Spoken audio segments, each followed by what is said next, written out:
بسم اللہ الرحمن الرحیم الحمدللہ رب العالمین وصلی اللہ علی محمد وآلہ الطاہرین ولعنۃ اللہ علی اعدائهم اجمعین الی قیام یوم الدین۔ ہم تاریخ میں دیکھتے ہیں کہ رسول اللہ صلی اللہ علیہ وسلم کو جن دو ہستیوں کے ذریعے سے اللہ سبحانہ و تعالیٰ نے اس دنیا میں بھیجا، یعنی ان کے والدین حضرت عبداللہ علیہ السلام اور حضرت آمنہ بنت وہب سلام اللہ علیہا کو کافر قرار دے دیا گیا۔ جن دو ہستیوں کے ذریعے سے رسول اللہ صلی اللہ علیہ وسلم کی پرورش کرائی اللہ سبحانہ و تعالیٰ نے، یعنی حضرت عبد المطلب اور حضرت ابو طالب علیہم السلام، ان دونوں کو بھی کافر قرار دے دیا گیا۔ اور وہ لوگ جو رسول اللہ صلی اللہ علیہ وسلم سے لڑتے رہے اور جنگیں کرتے رہے، ان کو مسلمان تو کجا بلکہ صحابی اور بلند ترین مقام بھی دے دیا۔ پس رسول اللہ صلی اللہ علیہ وسلم کے محافظ کو کافر بنا دیا اور رسول اللہ صلی اللہ علیہ وسلم پہ حملہ کرنے والوں کو اسلام کا محافظ بنا دیا۔ کل یہ سارا کھیل بعض جھوٹے راوی اور صحابی کر رہے تھے۔ بعض صحابی بلا شک جو رسول اللہ صلی اللہ علیہ وسلم کے والدین کو کافر کہے، وہ چاہے کوئی بھی ہو، چاہے راوی ہو سمپل یا کوئی اس زمانے کا صحابی ہو، وہ قطعاً جھوٹا تھا۔ آج یہ کام کر رہے ہیں بعض صحافی، اور ہم یہ دیکھتے ہیں کہ کل مولا امیر المؤمنین کے القاب کو دوسروں کو دیا جا رہا تھا، ان کے فضائل کو چھپایا جا رہا تھا، کرار غیر فرار کو بدنام کیا جا رہا تھا اور فراریوں کو کرار بنایا جا رہا تھا۔ آج اینن یہی کام ہو رہا ہے کہ ترکی کے صدر کو میڈیا پر مجاہد بنایا جا رہا ہے۔ یہ ترکی کا وہ صدر ہے اور اس ملک کا صدر ہے کہ جس کا ہمیشہ اسرائیل سے تعلق رہا اور تجارت چل رہی ہے اور اچھے تعلقات رہے، آنا جانا بھی ہے، اور اسرائیل کے وزیر اعظم کے ساتھ شراب پیتے ہوئے درجنوں فوٹوز بھی موجود ہیں۔ یہ اس ملک کا صدر ہے کہ جہاں پر کوئی کھانا حرام نہیں ہے، حتیٰ سور کا گوشت ملتا ہے۔ یہ اس ملک کا صدر ہے کہ جہاں پر ہر طرح کی فلمیں الاؤ ہیں، بنانا بھی اور بیچنا، حتیٰ جن میں جنسیات دکھائی گئی ہوں۔ یہ اس ملک کا صدر ہے کہ جہاں پر ہر طرح کا جنسی گناہ الاؤ ہے اور ایک ہی جنس کے افراد کی شادیاں بھی الاؤ ہیں، اور ان کی پریڈ بھی ہوتی ہے کہ جو عالم اسلام میں شاید ہی کہیں ہوتی ہو اتنی بڑی پریڈ، کہ جتنی بڑی ان کی پریڈ ترکی میں ہوتی ہے۔ یہ وہی اردوغان ہے کہ جس نے عراق اور شام کو برباد کرنے کے لیے اپنے ملک کو پیش کیا ISIS کو، اور دنیا جانتی ہے کہ ISIS کو بنانے والے کون تھے۔ ہم یہ دیکھتے ہیں کہ اپنا ملک پیش کر رہا تھا ISIS کے لیے اردوغان، اور ISIS کے زخمیوں کا علاج ہو رہا تھا اسرائیل میں۔ اور یہ وہی ISIS والے تھے کہ جن کا نعرہ تھا حضرت زینب کے روضے کو مسمار کرنے کا، جن کا نعرہ تھا کربلا اور نجف کو ویران کرنے کا، جن کا نعرہ تھا کاظمین اور سامرہ یعنی رسول اللہ صلی اللہ علیہ وسلم کے فرزندوں کے قبور کو برباد کرنے کا۔ یہ وہی ISIS والے ہیں کہ جنہوں نے حضرت یونس کے مزار کو دھماکے سے اڑا دیا، اور یہ وہی ISIS والے ہیں کہ جن کو فیسلیٹ کرتا تھا یہی اردوغان، اور ان کے پیسوں کا بندوبست بھی اس طرح سے ہوتا تھا کہ عراق کا، کردستان کا سارا تیل ترکی کے راستے بلیک مارکیٹ میں بکتا تھا، اردوغان بھی لوٹتا تھا، اس کا داماد بھی لوٹتا تھا، اور اس کے بعد ISIS والوں کو سپورٹ کیا جاتا تھا۔ یہ وہی اردوغان ہے کہ جو ہزاروں کی تعداد میں مسلمان کردوں کو مار دیتا ہے۔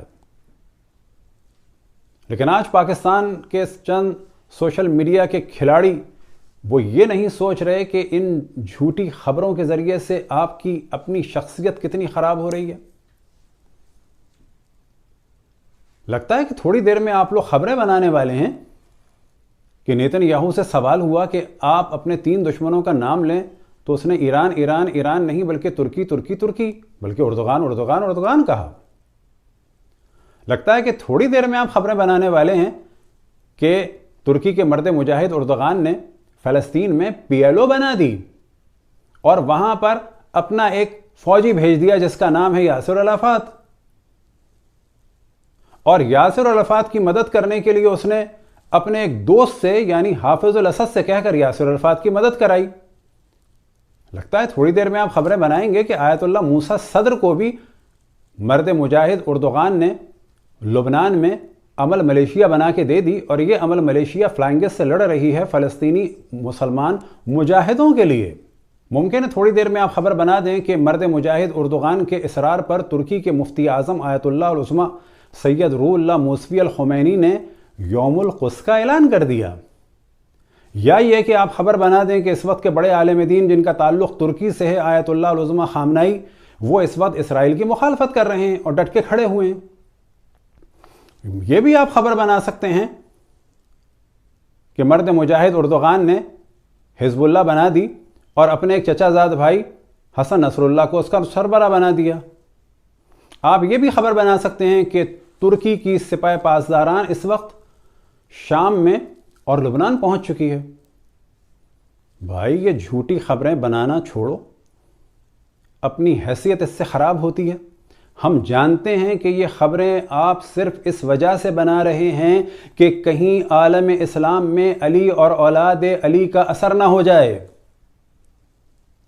آپ کو پریشانی یہ ہے کہ کہیں لوگوں کے دل اہل بیت کے لیے نرم نہ ہو جائیں۔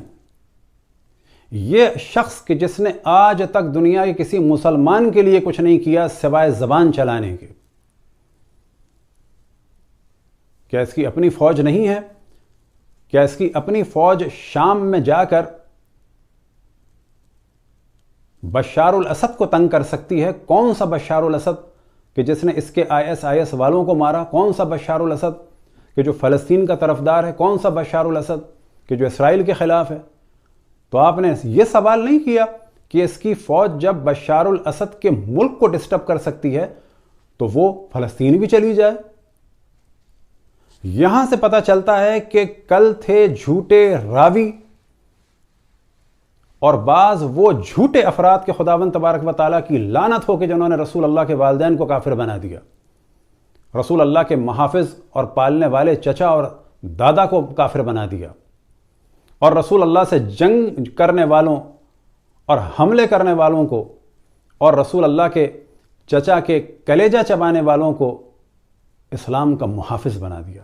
عیناً آج یہی کام ہو رہا ہے۔